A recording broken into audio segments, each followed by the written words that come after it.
Hello, hello, hello. Who doesn't want to understand how our brain works?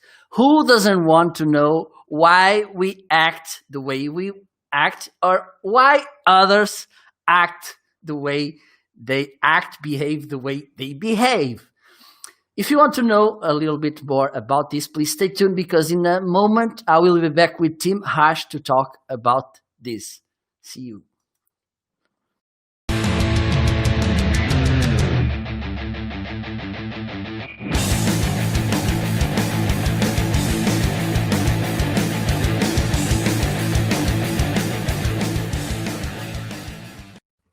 Hello, hello, hello. Welcome to another special marketing live show. Today we will gonna talk about this amazing book from Tim Ash and some other things that will come to the table. Unleash your primal brain, demystifying how we think and why we act. For me, this is an amazing thing. And also bringing Tim to my show. It's a whole thing, a whole dream I have, because I've seen Tim about 2 years ago talking about e-commerce, and he was so insightful, so good talking about this topic. So it's nice to have him on my show. Hello, everybody who's watching. Please let me know where you are watching the show and which platform, so we can see how many people are coming. And so I think I have Tim on the basement as usual with the cookie and the glass of water. So let me bring it to the screen. Hello, Tim. How are you? Marco, great to be with you.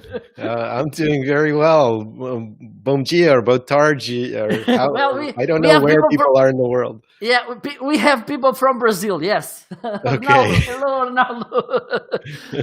Well, Tim, as I said, it's a whole dream. I have having you here because I love the first time I saw you talking about e-commerce and all the insights you gave about this.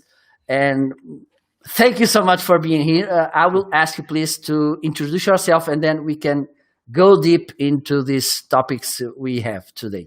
Yeah, absolutely. So I ran a digital marketing agency called Site Tuners for almost 20 years, and we focused on conversion rate optimizations. You probably know that's what I'm known for. I've written a couple of best-selling books on it. This is a landing page optimization, or if I think this is I forget what this is, the Chinese or the Korean edition. But anyway, it's available in 6 editions, including my native Russian, which was really weird to read a book in Russian by myself that I didn't write.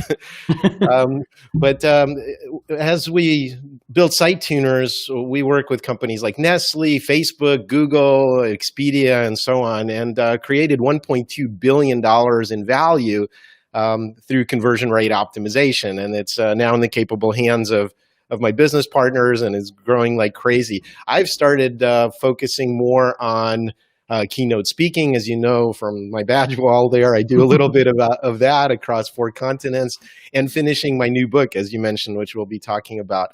And along the way, I also ran a conference series in the US, UK, and Germany called Conversion Conference, and it's continuing on. It's now called Digital Growth Unleashed.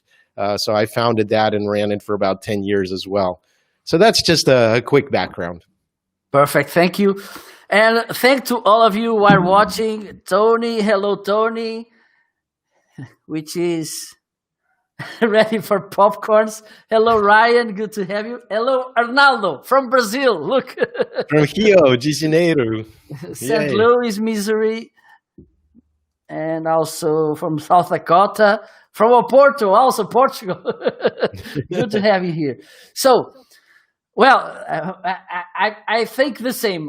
Ryan is saying that he loves your wall, and this label you have there, what happens here, will be posted on Facebook.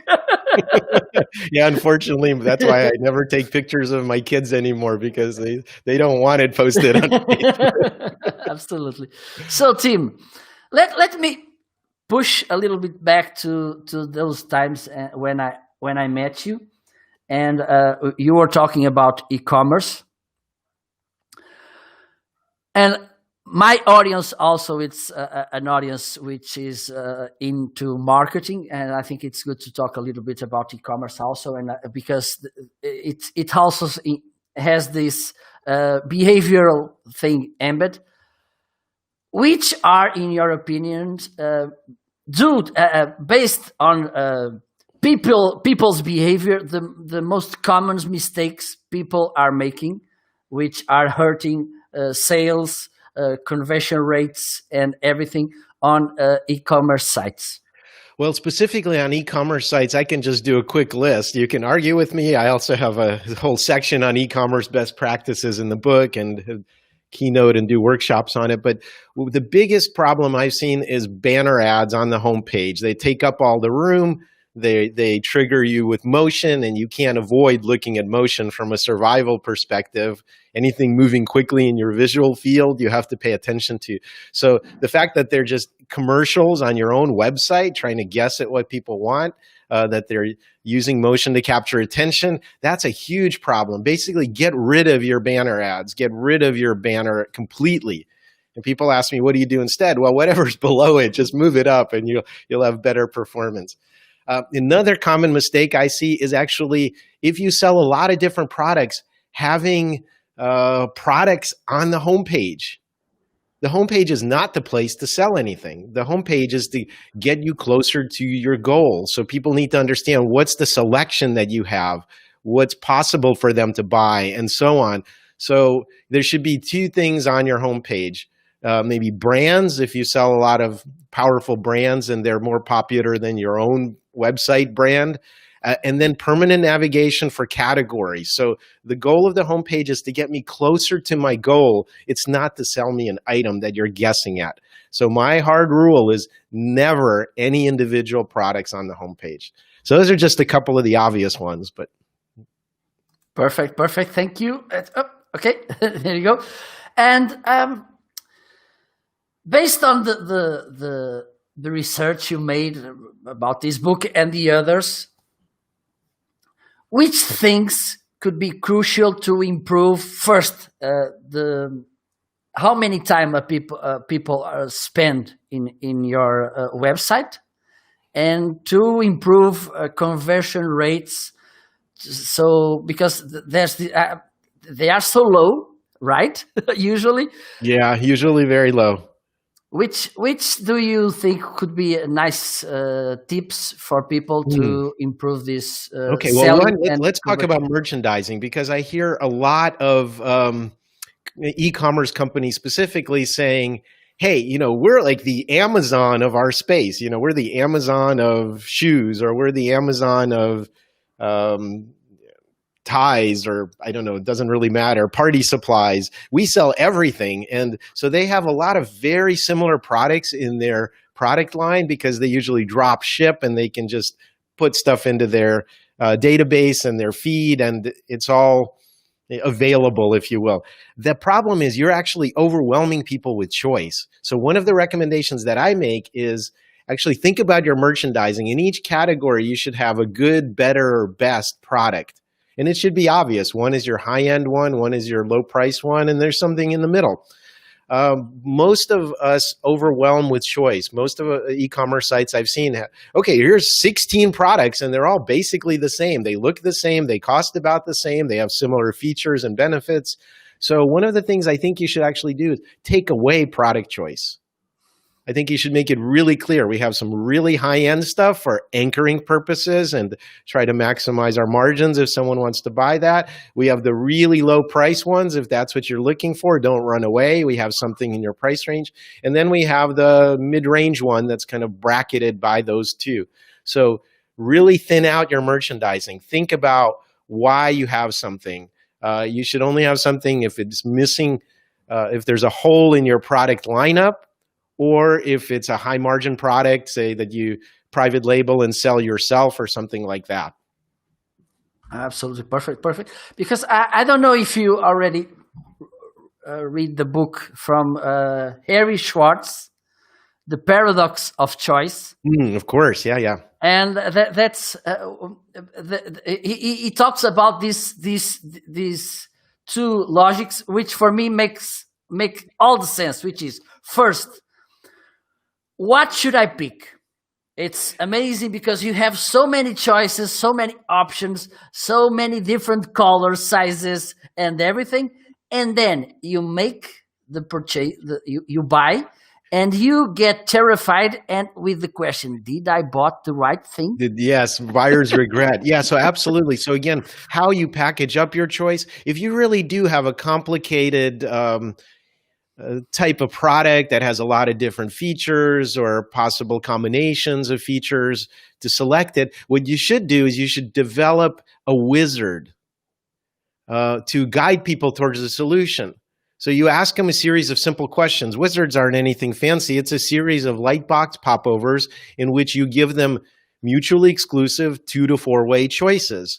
And so if I came into your store and you're thinking, and I'm thinking of buying a baby stroller, for example, and you're an expert on that, then you say, oh, hey, welcome. Can I ask you a few questions? Yeah. How old is your kid? Do you have more than one kid that needs to be in the stroller? What activities do you like? Do you jog and go off the roads, or is it only on, paved places, and so on? And you could ask me 3 or 4 simple questions and then say, hey, here's some strollers I recommend. So even a complicated decision can be encoded inside of a wizard. So your own product knowledge is what needs to come out. So if you have complex product selection, create a wizard for that category, and then you'll see your sales skyrocket. I guarantee it.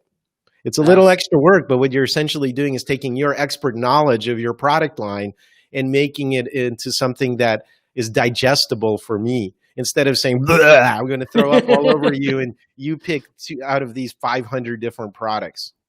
Absolutely, absolutely. And let me talk about something that it's also important, which are, by the way, objective and subjective reasons to buy something. And these, how do I say it?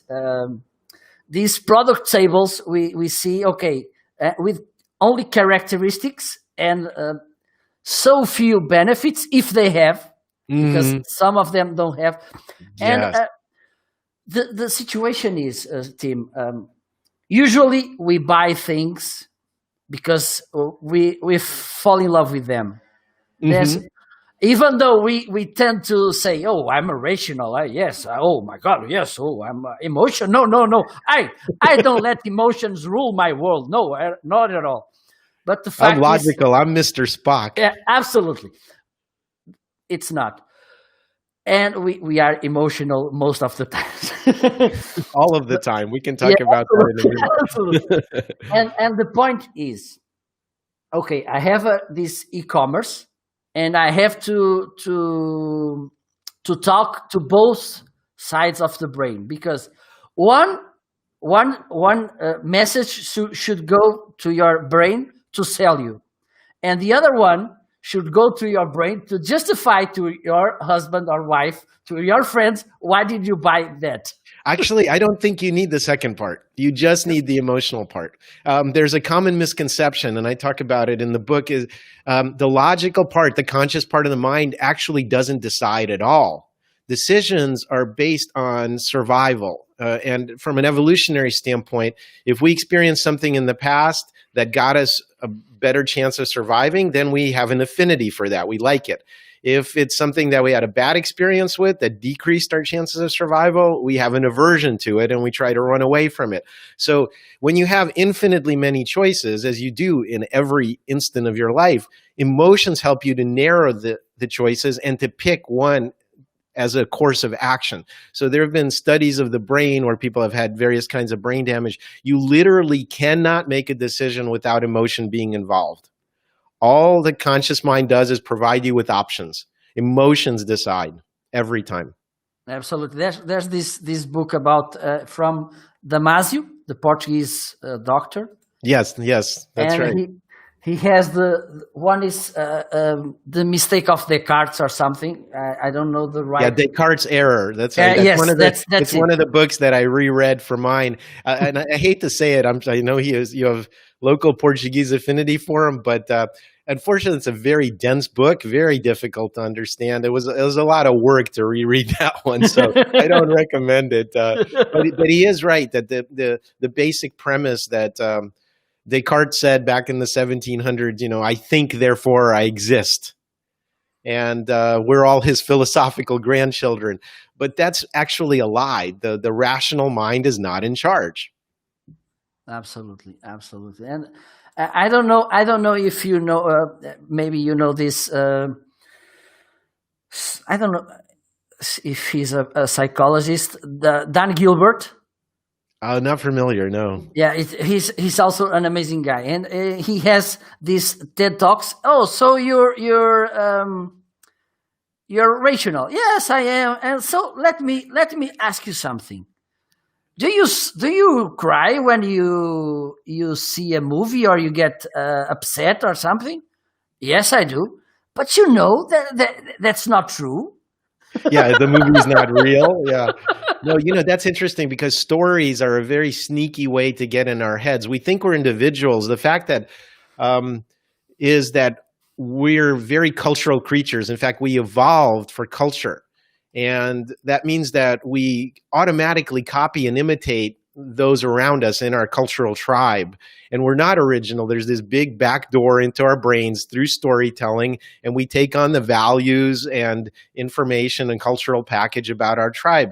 So even the notion that you're an original and that you're an individual is actually put into your head in Western society because we tend to think more individually. In fact, most Eastern societies are much closer to how we really work. We're very communal. And we're very influenced by example of others and copy them and so on. And if somebody doesn't follow the rules of our cultural tribe, they're actually punished through a series of escalating consequences. You might be shunned, you might be gossiped about, you might lose economic opportunities or mates, you might be exiled, you might even be killed if you don't follow the rules of your tribe. So there's kind of a automatic enforcement. So we live in a world where we assume it's governed by social rules, even if we don't know them, and that the larger community is going to enforce those rules.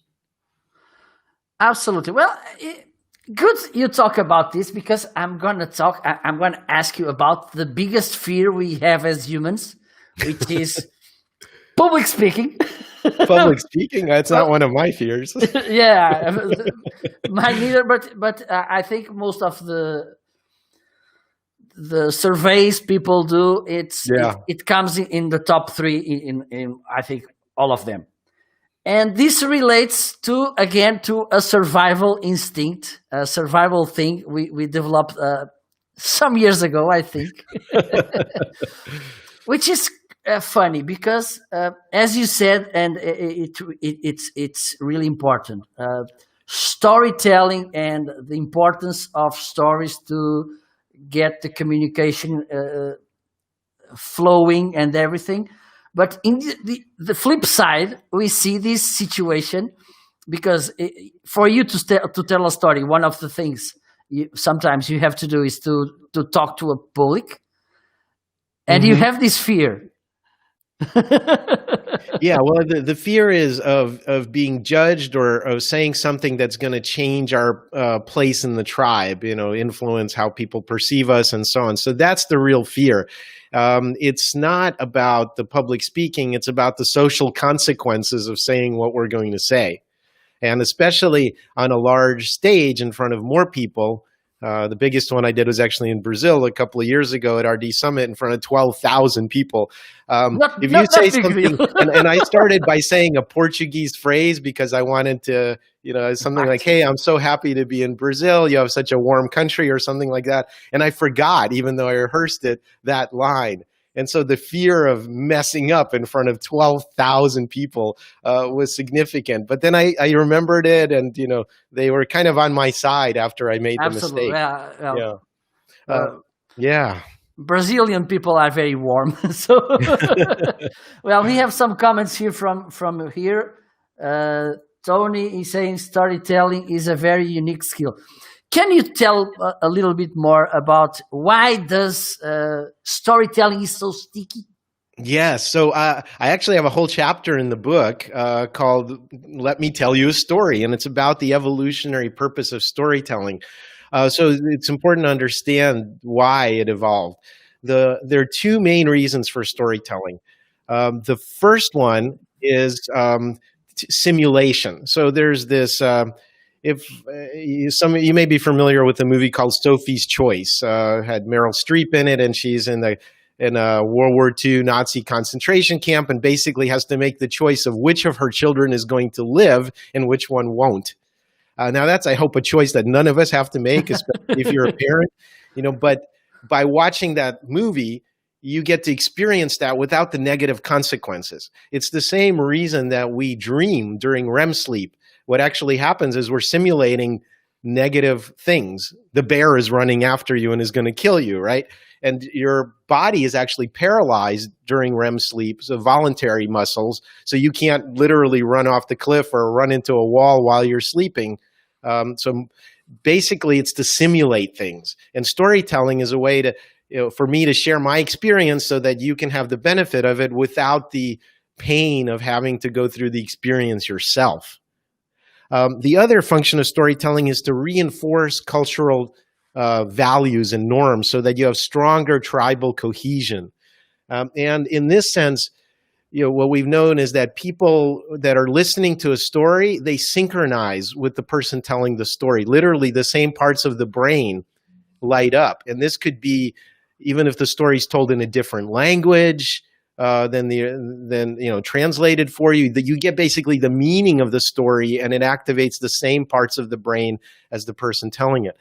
But a very important limitation on that is we have to be talking to someone that understands our culture. I'll give you a specific example. So you're next to Spain, so one of the examples I use in the book is about bullfighting. So here's an objective story. The matador stepped out of the way of the charging bull and moved his cape, and then he plunged his sword between the bull's shoulder blades as it passed by and instantly struck it in the heart and killed it. So if you're in Spain and you love the tradition of bullfighting, you're thinking this is about courage, about being a trained professional and a warrior, a man overcoming stronger raw nature. It's a heroic story to you. And then there's people from PETA, people for the ethical treatment of animals, that think, okay, this is animal torture. They hear that same story and they say, hey, these people are paying to watch this sadistic ritual of murdering animals. So you see how the same objective story based on your cultural tribe has a very different meaning. Absolutely. Well, by the way, we also have this tradition of bullfighting. I'm not, I don't like it, I'm honest. But even though it's a little different, because we don't have the tradition of the matador. Okay, we don't kill the bulls usually. You just run away from the bulls. Well, by the way, not really, because we have this number on the bullfight, which is pega de caras, when some guys are facing the bull without anything, just the bare body. Wow! And there's one who grabs the head of the bull. Wow. No, okay. Yeah. So usually, and it's funny because usually it's a tiny man, because to fit between the horns it has to be. But it's called the cabo. Huh. Wow. I'll have to look into that. That sounds very scary. I would run away. Yeah, it is. It is. Imagine a 600 kilos. Yeah, running at you. Yeah, running at you, black. It's something very scary. Well, let's take another look to the comments. I have given many public speeches, and I still get quite nervous before the speech. Well, Ryan, there's nothing wrong with that. In fact, I'd say when you stop getting nervous, that's the time to rethink of what you're doing, because I get nervous before every speech, and that's natural. That's kind of like our body preparing for battle, again, because of the high survival consequences of public speaking. I remember when I was on the fencing team in college, I used to saber fence with swords. And every time we had an important meet with other teams, I would, pardon me, get diarrhea beforehand. That was just my body's way of evacuating everything and getting ready for battle. So you should get nervous before public speaking, but hopefully not get diarrhea. Well, but you made me think about a nice question. Let me think, Tony, emotional buy-in. Perfect. Yes, it is. Yes, you just can't say what you want to think of your audience. Yes, absolutely. Absolutely. Yeah. That's it. So that as marketers, I think the very first place we need to start is by figuring out a very narrow niche. I've also heard, we can sell our stuff to everyone. Really? All 8 billion people on the planet are your customers? I don't believe it. It's actually, there's a lot of value in focus. So you have to understand who you're trying to sell to and the cultural tribe. And then spend time with them to understand their values. And only then can you figure out the messaging and what kinds of stories to tell them that reinforce those values and lock in their allegiance to you and make them more loyal to you. So that's the order. Pick an audience, understand the audience, and then craft your messages. That's the only way to be effective. Absolutely. Well, Tony reinforced the idea here. Values, norms are spot on. And he says that he ran away from the bull. Yeah, I agree. I think I'll do the same. Tim, let me ask you this, because one of the things, I think it's because of the amygdala, which is, I think we are the only animal which has the amygdala. Nope. Many animals have the amygdala. Yeah, but I think this feature, we see the future. We perspective the future, not the feature. Okay? So, when we are buying something, one of the things, for instance, or even before, I want to buy this car, and I see myself driving the car through the highway, through this road close to the beach, and with sunglasses and everything.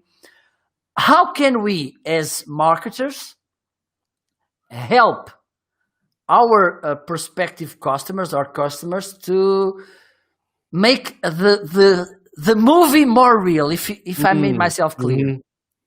Yeah, it's interesting. I think that you touched on a very important survival principle, which is ownership.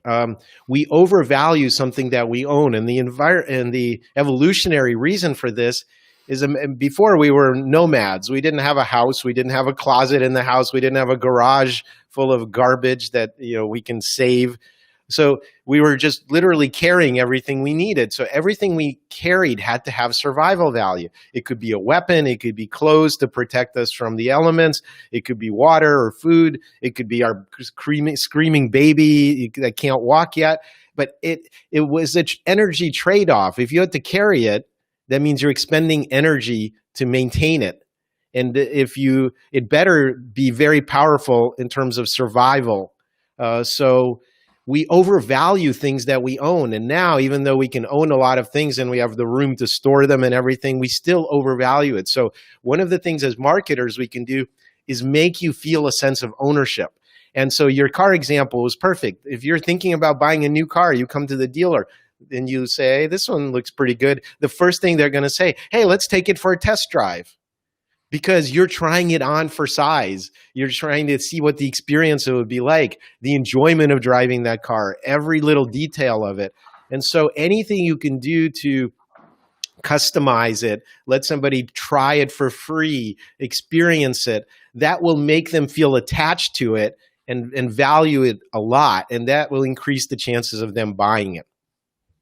Perfect. Because it's important, this thing, when we think about buying. And other thing which for me it's interesting in the behavioral point of view, which is when we try to convince someone. For instance, when we are a seller, and sellers usually make this mistake. I'm talking with you, Tim, and you are about to buy the car A, and I sell the car B, which is from a competitor from car A, right? Yes. And I'm a seller, and you say, "Oh, Marco, yeah, I like your car, yes, but I'm thinking about the car B." And basic instinct from a seller. Oh, car A has this problem and this and this and this. And what mostly of the times I'm doing this, it's avoiding you to buying car B and give you more reasons to buy car A, even though I'm right. Yeah. So I think a mistake a lot of marketers make is they try to say, whatever I have is great. So they're trying to be very, very positive. If you do this, you'll have, whiter teeth, and you'll be more attractive, and people will like you, and you'll find great mates, and life will be wonderful. So they're selling happiness.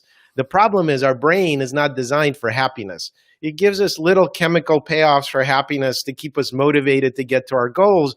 But really, our brain is more tuned to danger and fear and loss, anything that impacts our survival. So the brain is scanning for danger all the time. That's just how it's designed. So you should focus on the negative. When you work out, there's this motto that people say in the gym: no pain, no gain. In other words, if you don't work hard, it won't improve. But that's also true of marketing. If there's no pain, then I don't value the getting rid of that pain. So the first thing we have to do as marketers is to create pain. You have to start by saying, hey, do you have this problem? Yeah. And how bad is it? Oh, by the way, did you think about all of these implications of that problem? It's a lot worse than you think. Basically, you have to do something about it to make this pain go away, because otherwise our brain is just going to conserve energy and do nothing. That's the default. This is what we call the status quo bias. It just don't expend any energy, don't think, don't change your path. So if you're a marketer, you have two ways to influence someone: with upside or with pain. And you should work on the pain, amplifying the pain, because it's twice as powerful, about 2 to 2.5 times as powerful as talking about happy stuff. Absolutely. And I have this testimonial about it. Evandro says some dealership often let the clients take the car for the weekend so they can really experience ownership, right? Yes. Yeah. So again, that really gives you a sense of ownership. Or there are these online mattress companies in the US, sleep on it for 90 days. If you don't like it, bring it back. Well, imagine sleeping on it for 90 days. What did you do with your old mattress? You put it up against the wall of your bedroom, and it's really crowded in there. And you like this new mattress, and it smells good, unlike your old mattress, and it's comfortable. About a week later, you're just going to throw out your old mattress, and that's it. So longer trials, longer experiences of ownership are actually a good way to lock in that loyalty and have someone buy. Absolutely. Well, about these negative impacts we have, I have this story. It's a real story. I had an experience. It was about 6 years ago or something. I had to buy a new laptop. Okay. And then I was seeing a kind of catalog or something from a store, and they have this computer with a 200 euros discount. And I say, oh, great deal for me. Okay, so I went to the store. Well, some issues appeared, but finally I bought the PC with a discount. Okay. Mm-hmm. The problem was that I had a 15 inches bag, and this was a 15.6 inch computer. So it didn't fit in your bag. I had to buy a new bag. Okay, I went to other store and I saw this bag. Okay, I like it. Let me buy it. And this, I think it was 29 euros the bag. It was good. And I think it was about 2 weeks after, 1 month after, I went to the same store just to take a look, and I saw the same bag with a 10 euros discount. And I felt so bad but so bad. But then I stopped and I say, "Hey, wait. So you saved 200 euros Yes, on on the the computer, computer. and Yeah. you unsave Unsaved 10 euros. 10. Yeah, so this is a very important point also that we don't make economically objective decisions. If I say to you, you know, you can save 10% on buying the car versus half price on buying the warranty for the car, they're proportions, yes, and 50% is higher than 10%, but they're proportions of different things, and we always compare things to the context around it. So that's why anchoring is very important. If I set a really, really high price, you should always have a reference point in the lobby of your experience before you ask me to make the decision that's very high price, and then that makes anything that comes after it seem less expensive. So if people ask me about my digital marketing consulting services, I say, well, it's a real bargain. I mean, I charge well under $1 million, and we all have a good laugh, but I'm serious because I put that $1 million number in their head. So when I only charge them $100,000, it seems like a bargain. So anchoring is very important. We only compare to not objectively, not if we could shop everywhere online and find the cheapest price. We don't have time to do that kind of stuff. We just make a local decision. And in that local decision, you should have expensive stuff to influence me.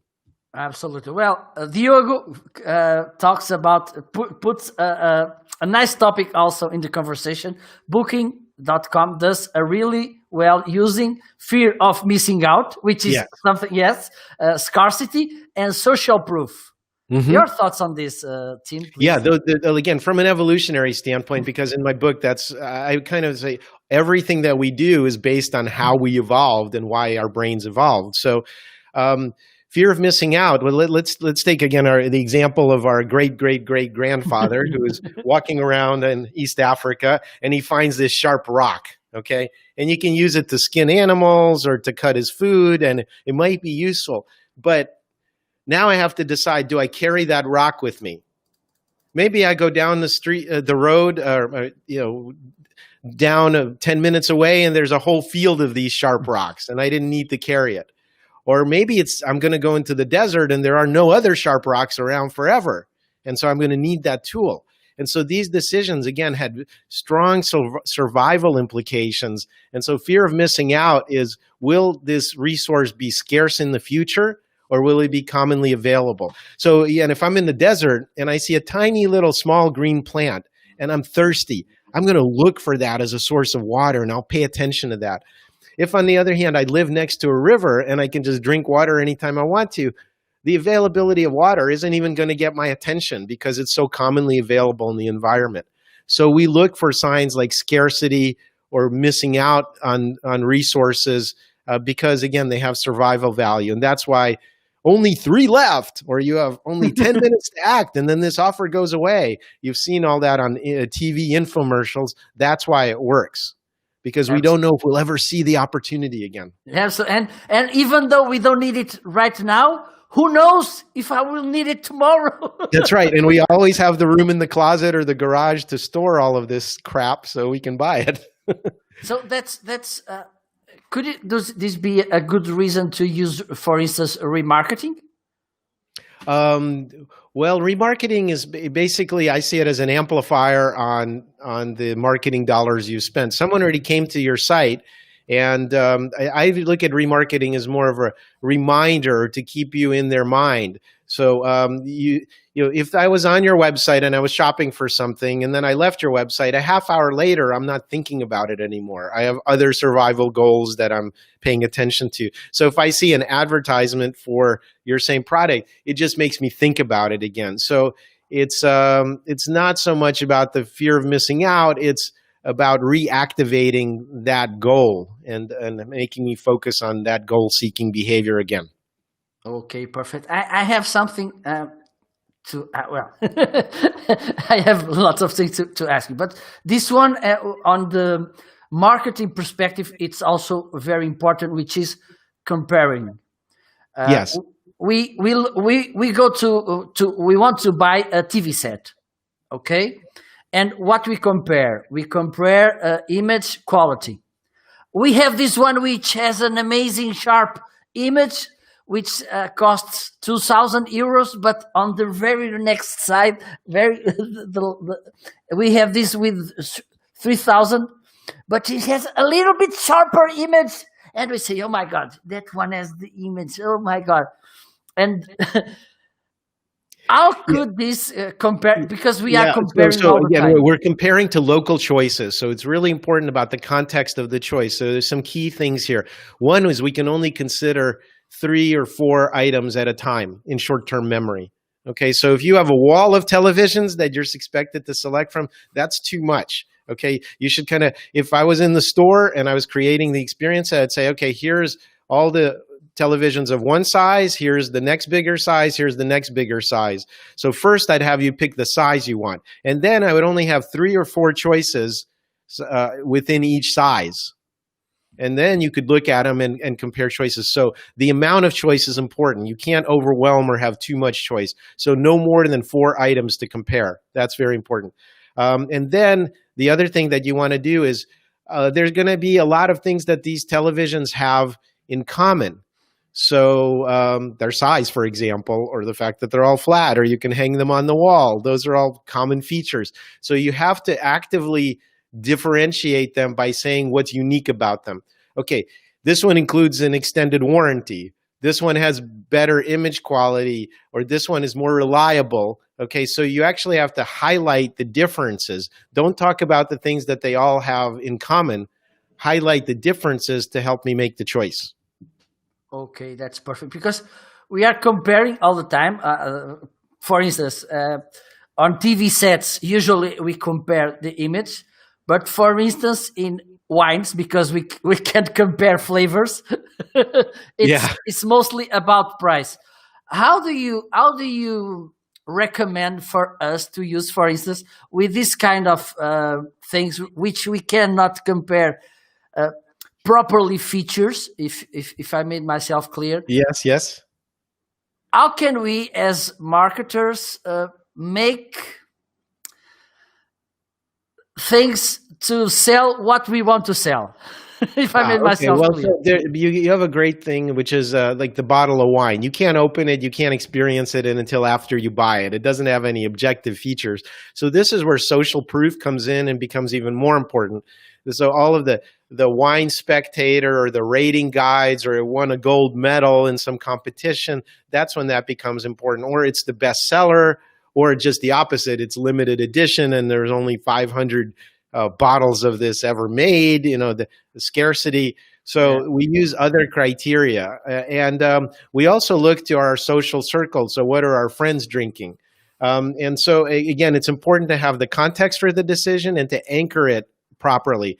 So when you go to a business dinner before COVID, when we could all go out to dinner, and you look at the wine list, and there's that Chateaubriand, whatever, some kind of really good French wine, and it's 500 euro. Okay, well, you're not going to buy that, but that's why they put it at the top of the list. It's expensive. Then the next one is 70 euro. And the next one is 25 euro. You don't want to be the cheapskate, so you're not going to buy the 25 euro one. You're going to impress your business guests, so you buy the 70 euro one. And that's the one they wanted you to buy. They don't expect you to buy the 500 euro bottle. That's there to just calibrate you and to anchor the price point with something much more expensive. It's like Apple had a gold Apple iWatch for a while, literally gold, and it cost $10,000. No, and they only sold a few thousand of them. I mean, and this is for $1 billion product, the iWatch. They didn't expect any idiot to actually buy that gold watch, although a few thousand did. Yeah, absolutely. They were just trying to say that compared to that $10,000, the $999 regular iWatch is cheap. So it's really, really important to do that. And as a result, when the iWatch launched, they sold more revenue in the iWatch than the whole Swiss watchmaking industry combined. Oh my God! Anchoring is very important. Well, absolutely, because that's how it works. We see mostly on winery. It's a good example when you put that so expensive item, and then some of them more cheaper. So Yes. This is an important point. A lot of us, if we have three different products, say we have the bronze, silver, and gold, and that's the order that we put them into, the increasing price order. That's the wrong thing to do. You should always do decreasing price order. Start with your most expensive and then go down in price from there. yeah, absolutely. Because again, the most expensive, the first thing we see is what we anchor on. If I say, okay, here's a €1 item. Okay, here's a €2 item. Now it's more financial pain for me. Now I have to justify spending the extra money or losing that financial resource. But if you say €100 and then €1, it seems really inexpensive. Absolutely. So you think we should apply the same principle, for instance, because when you mostly on digital product services, we see this table of prices, and usually it's go to from the cheapest to the highest. It's always wrong. It's always backwards. Okay. It should be from the highest to the lowest every time. Okay, that's and usually usually the best option, it's on the middle. Well, yes, you get to define the best option. And what I'm saying is, if you really want me to buy your expensive product, the one that is most popular and makes you the most margin, you should make another product that's even more exclusive, that costs 2 times as much or 5 times as much. So create a fake product, a decoy that you don't want me to buy. But if I do, it's okay because you'll make a lot of money. But it's there for anchoring purposes. So create a big anchor. Okay. It makes sense. Perfect. So, no. By the way, if you are watching, please let us know. Usually, you make more rational or emotional decisions. Well, as I already said, there's no such thing as a rational decision. They're all emotional. And then we justify it later after we make the decision. But you can see this on brain scans. Certain areas of the brain light up then with some time delay, other areas light up to explain the decision. But the decision has already been made in your subconscious. And please keep the questions coming. Type in your comments and questions. Absolutely. Well, there's this other situation, Tim. Let me explain.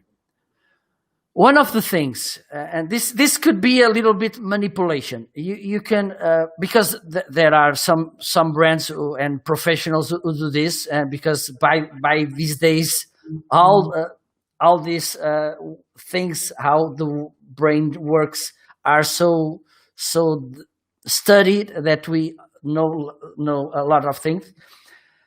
And okay, maybe it's easier or not today to sell something, okay, and to sell something, for instance, high priced, okay, but how can we avoid this regret after selling something, because we touch so many emotional points in the customer that he or she wants to buy, but then when he comes back to earth, you know what I mean? Yeah. He won't regret it. Well, I don't think that you can get rid of buyer's remorse or regret, because I think that, again, our brain is going to say, okay, that was good, but what's my current environment? Like you said, when you went to buy that computer bag and you found it was discounted, then you felt bad for buying it at full price. That's never going to go away. So I think that you can't design something for avoiding regret. So I don't think that should be a goal of sales or marketing. Well, maybe to think about service, because I think you can share your thoughts on this, because there's one thing yesterday, for instance, I've talked to a friend about this situation. I think there's a huge amount of professionals on marketing field which talk mostly in a perspective of getting new customers, because we see talking about SEO, about about driving traffic and yeah. customer acquisition, return on ad spend. Yeah, a lot of activities are focused on the front of the funnel. Yeah, absolutely. But we see a few people and few conversations about how can you, as you are listening to me, how can you to improve loyalty, not based on more techie things, if you know what I mean, because there's these automations, okay, and then you send the product, and I see so few things talking. For instance, how can you? Okay, so this is an important topic. So it's very high cost to get a new customer or client. It's much lower cost and much better value to maintain an existing one. So some ideas along that is if you have some kind of service or you want to show and externalize the value of it. So for example, you might have software for backing up your computer. Well, most talk about like, hey, your backup just happened. They don't say that. They just back it up and they say it seamlessly backs everything up. You should do just the opposite. You should say, your backup just happened and we backed up 20,000 files, and that includes 1,700 pictures and 100 videos. And you're basically telling me how hard you're working behind the scenes. So externalizing the activity reminds me that the service is being used and I get value out of it. And when I think about a computer backup, I think of all of my pictures of my kids and all those videos that I want to save and why I'm backing it up. So always externalize the effect of your product or service and report on it so that it keeps it fresh in my mind, especially if it's a subscription-based service, so I remember what the value is for. Another tip is that you should if somebody tries to cancel a product or service, you should have a downsell. Don't just let them walk away and get unhappy. Say, oh, great. Okay, well, it sounds like that plan isn't right for you. What about stepping down to this other plan? So have a loss prevention program, not just a customer acquisition program too. Absolutely. Well, we have another so good question here from Vishal. I think it's the right way to say it. Please share tips to sell my skills during job compensation negotiation. Okay. Well, if you want the best book on negotiating I've read, and I mentioned it in my book, you can go to primalbrain.com. I have a recommended reading section. Is called Never Split the Difference, and by a guy named Chris Voss, and he was the head hostage negotiator for the FBI. So he's been in some pretty high stakes negotiations, and this is the stuff that actually works. So before you go to your next job interview, read that book, Never Split the Difference by Chris Voss. But one of the things that, again, I would say, is in effect, you do a threat of leaving the company, and you do it subtly, and you say, yeah, just like, I just want to make sure that, you understand, the work I'm doing. If I was gone tomorrow, you see how I'm activating fear and loss already? If I was gone tomorrow, what would your life be like? What would you have to do to make up for me not being here? Oh, you'd have to do this work. And you'd have to interview people and you'd have to hire people. So you basically make them focus on the fear and the loss avoidance, which is a better motivator. And you say, I want to stay here. I want to progress. I want to grow in my career. I want to take on more responsibility. But you don't start with that. You start with having them imagine, if you had to replace me tomorrow, what would you have to do? And that makes them imagine all of those bad consequences and the value that you bring. Or another thing is, and that I used in pricing negotiation, is to say something like this. If somebody says, oh, Tim, it's like you charge $1,000 an hour to consult. And my answer is yes. Why do you think people pay me that much? You see what I just did there? I'm having you answer the question. I'm having you create the value. I'm having you justify why I'm worth the money. And the important thing at that point is to shut up, to not say anything. Why do you think people pay me that much? and let them say the next words. And if they do, you're going to be on the better off in that negotiation. Well, mind blowing. Well, because that's, again, I think when you know which the person which is on the other side, I think it's better for you and to make this emotional arguing more insightful, more with better results, right? Yes, always focus on the emotion and you win the argument. There's another book for high stakes negotiation, Oren Klaff's book. I'm blanking on the name right now. But he basically talks about different frames and that frames collide. And so if someone comes at you with the analyst frame and wants to talk logic and numbers, you interrupt their frame and you take it over and you say, let me tell you a story and then we'll get back to that. For example, and then you reassert the dominance by having another frame in the conversation. So don't always argue on the terms that the other person is negotiating on. So if they're being logical, definitely don't argue with them on logic. Change the conversation. It's like judo, take their legs out from under them and throw them. Absolutely. Well, absolutely. Perfect. Well, Tim, we are coming to almost to the end of the show.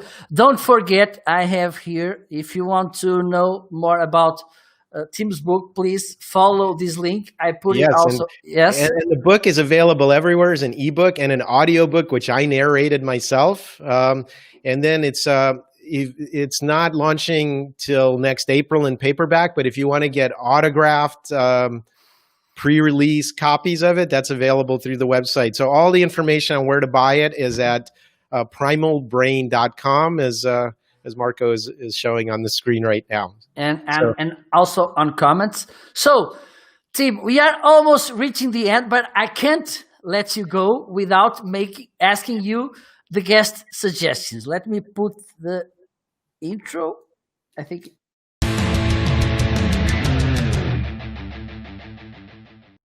There you go. So, as usual, Tim, I ask my guests to leave some suggestions, which are a professional, a kind of shout out, a book, a tool, a habit, a movie, and a TV show. Wow, that's a lot. Okay, so give them to me one at a time. Okay, no problem. A shout out, a professional.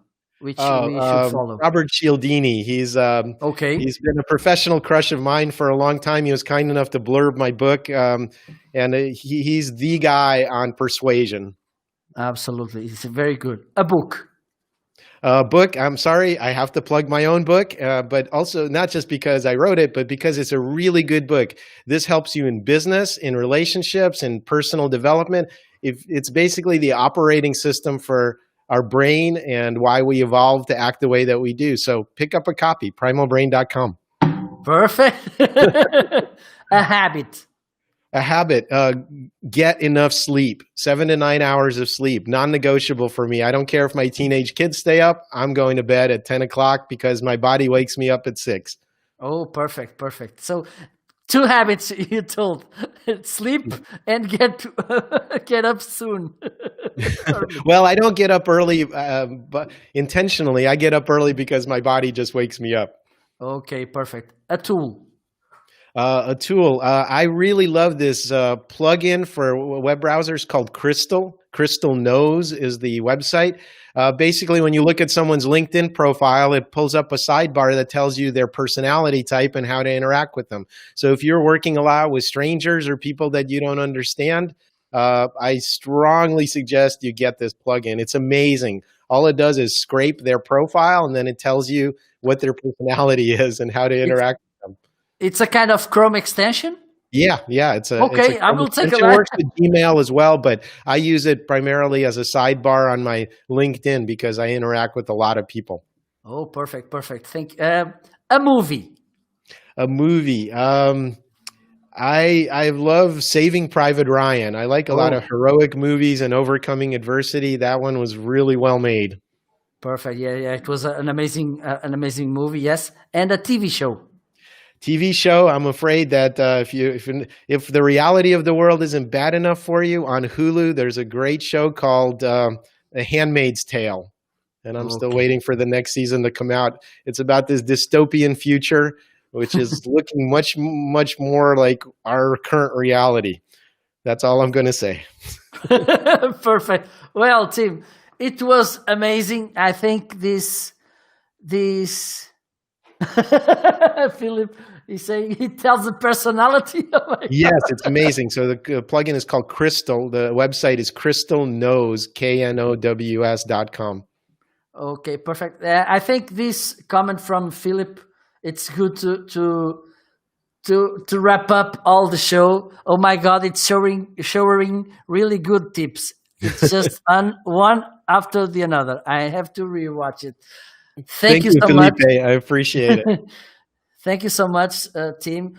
Thank you so much to all of you who were watching this show and commenting. If you are watching the replay, please don't be shy. If you have something to ask, if you have something to ask or comment, please drop it on comments. Tag Tim so he can know that you are asking something. Let me put again on screen the link for you to find more information about Tim's book. I think on your personal website you have the other books, right, Tim? Yes, absolutely. And so the timash.com is about my keynote speaking, digital marketing consulting services primarily, and the book site is primalbrain.com. Okay, so the best place to find you, it's on LinkedIn. I'm very easy to find. Just Tim Ash. Okay, perfect. So thank you so much for tuning in. I hope you like it as much as I did because it was a very insightful conversation. Thank you, Tim. We'll see soon. Bye-bye.